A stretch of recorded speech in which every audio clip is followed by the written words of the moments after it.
మేడ్చల్లో నేను పూలమ్మినా నేను పాలమ్మినా అని చెప్పే మల్లారెడ్డి గారు పూలమ్మడం పాలమ్మడంతో పాటు అనేక ఎకరాల భూమిని కబ్జా పెట్టిండ్రు.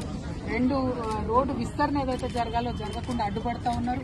వారి కాలేజీలు వారి యూనివర్సిటీలు తప్పితే ప్రజలేం బాగుపడ్డారని చూస్తే మాత్రం దారుణమైన పరిస్థితి. ఎందుకంటే గవర్నమెంట్ కట్టించిన డబుల్ బెడ్రూమ్ దగ్గరికి పోయాల్సిన మేము పొద్దున 4000 మంది ఉన్నారు. 4000 మందికి 2-3 బస్సులు కూడా లేని పరిస్థితి. మరి మినిస్టర్ గా ఉండి లేబర్ మినిస్టర్ గా ఉండి కనీస మానవ హక్కుల కోసం ఆలోచించాల్సింది, అది చేయలేదు. ఇప్పుడు జవహర్ నగర్ మొత్తం ఏరియా అంతా చూస్తున్నాం. అందరితో కూడా 58, 59 జీవో కింద పైసలు కట్టించుకున్నారు రిజిస్ట్రేషన్. ఎందుకోసం కాలేదు రిజిస్ట్రేషన్? ఎందుకైతే లేవు? ఎట్లా మేయర్ గారి కుటుంబ సభ్యులకు రిజిస్ట్రేషన్ అయిందని చెప్తా ఉన్నారు, మల్లారెడ్డి గారి కుటుంబ సభ్యులకు రిజిస్ట్రేషన్ అయిందని చెప్తున్నారు. వాళ్ళకు మాత్రం రిజిస్ట్రేషన్ అయ్యి సామాన్య ప్రజలకు ఎందుకు రిజిస్ట్రేషన్ కాదు? ఎవరు కాపాడుతున్నారు మల్లారెడ్డి గారిని? ఎవరు అండదండలు చూసుకొని రిజిస్ట్రేషన్ చేసేటోళ్ళు? మేము మాత్రం దీని మీద న్యాయ పోరాటం తప్పకుండా చేస్తాం. ఏదైతే 58, 59 కింద లక్షలాది రూపాయలు కట్టి పేద ప్రజలు వెయిట్ చేస్తున్నారో అవి రిజిస్ట్రేషన్ అయ్యేంత వరకు అవసరమైతే సుప్రీంకోర్టు దాకా కూడా తెలంగాణ జాగృతి పోతుంది, పోరాటం చేస్తుందని